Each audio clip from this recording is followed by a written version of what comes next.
Oklahoma Supreme Court dismisses lawsuit brought by survivors of Tulsa race massacre.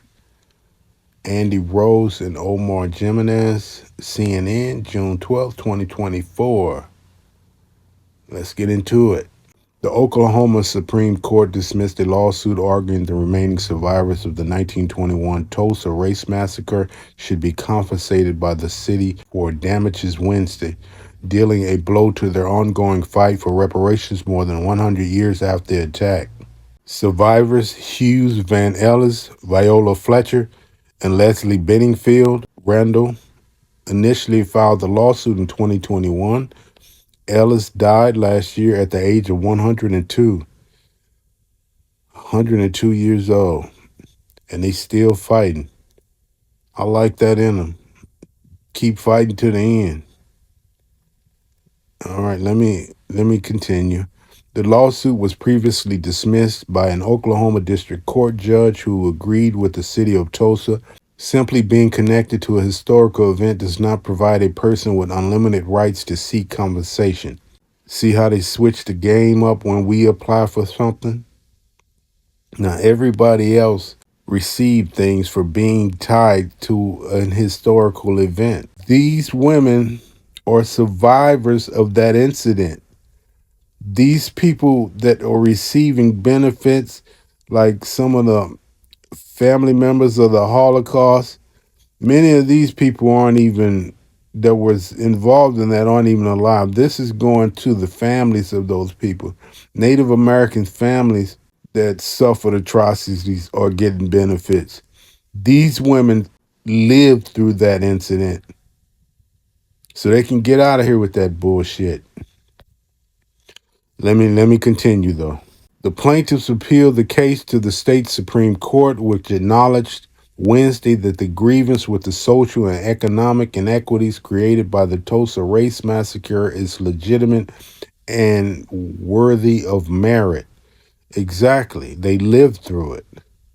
These other people didn't live through those historical events. They're survivors. However, the law does not permit us to extend the scope for public nuisance doctrine beyond what the legislature has authorized to afford plaintiffs the justice they are seeking, the court wrote in its decision. Ellis, Fletcher, and Benningfield Randall had argued that they had a right for reparations under the city's public nuisance statute. They also said the city of Tulsa was getting unjust enrichment by promoting the site of the massacre as a tourist attraction without returning any of those benefits to members of the community. Y'all hear this? They making money off of the site, but not giving nothing back to the community. I've said in other videos how I don't really care for these markers because it doesn't benefit us. It's just a symbolic gesture, but they are actually profiting this murder scene. That's exactly what it is. Or let's continue. In 1921, the Greenwood neighborhood was a thriving black-owned business district in Tulsa, Oklahoma. On May 31st, 1921, a white mob laid waste to about 35 blocks of neighborhood within 16 hours, arresting thousands of black residents while robbing, beating, and killing others, CNN previously reported. Historic photos show entire blocks gutted by flame and people lying in the street. Insurance companies later denied many claims filed by black business owners over what today would be worth tens of millions of dollars in property damage. So when people tell you that it's not just the state and the federal government that owes reparations, it's all of these institutions that profited from these atrocities. These insurance companies, they owe money as well because these black people paid for insurance in the hopes if something happened to their property, they'll be compensated, and those claims were denied. So they all owe, including these insurance companies, these churches, and other private businesses, as well as state and government institutions.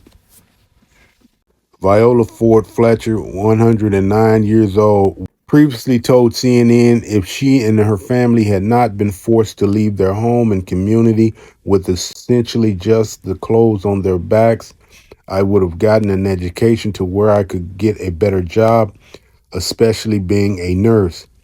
Fletcher told CNN she never got over what she experienced that day and still remembers people getting killed, houses, property, schools, churches, stores getting destroyed with fire. It just stays with me, just the fear. I have lived in Tulsa since, but I don't sleep all night living there. Leslie Benningfield Randall's family previously urged the court to honor the survivors while they are still with us. They noted that Ellis, also known as Uncle Red, waged this legal battle until his final breath. We must not allow the stories of the last two survivors to be buried alongside them. Justice for Mother Randall and Mother Fletcher is overdue. In a previous legal brief filed in the case, attorney DeMario Solomon Simmons argued the Oklahoma Supreme Court could be the survivors' remaining opportunity to receive justice after all these years. There is no going to the United States Supreme Court. There is no going to the federal court system. This is it, he said. These survivors are over 100 years old, and one thing I take from them is their willingness to continue fighting for what they deserve. Man, I gotta applaud that. 100 and something years old, and they still fighting for what happened to them all those years ago.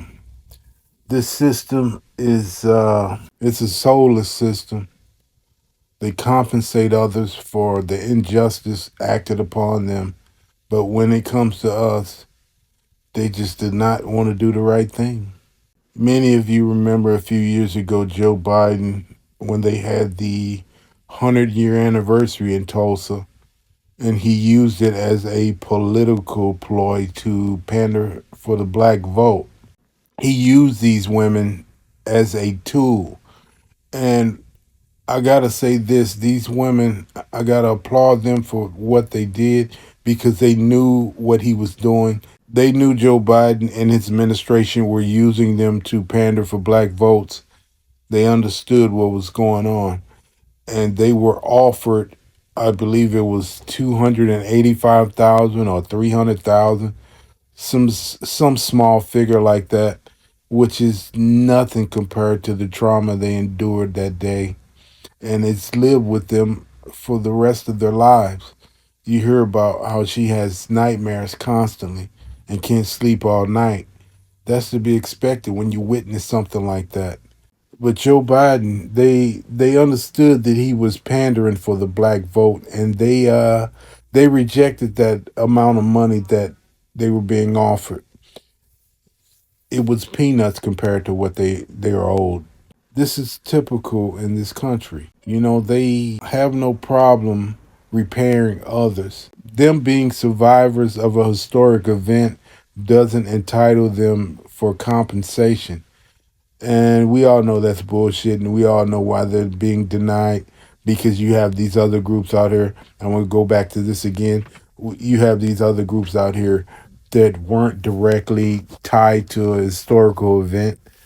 Their ancestors were tied to a historical event, and many of these Native Americans aren't even real Native Americans. They're $5 Indians, but they are compensated to this day. They are still getting funds and resources to this day. We talk about the Japanese American. The Japanese Americans were placed in camps. Their property took, their belongings took, and they were compensated. They were tied to an historical event, but they were compensated. But we go to the Jewish Holocaust. Many of these people aren't survivors of that event, but yet the families are still getting compensated from that. And we had no involvement what was going on in Germany. But they make up things. When it comes to us, they just make up anything to deny us what they owe us. And seeing these women fight, it should encourage us all to never give up the fight for what is owed to us, for what our ancestors were put through, and what many of us are still going through. 100 years old and they still fighting. All right, let me know what you think in the comments, and I'll see you on the next one.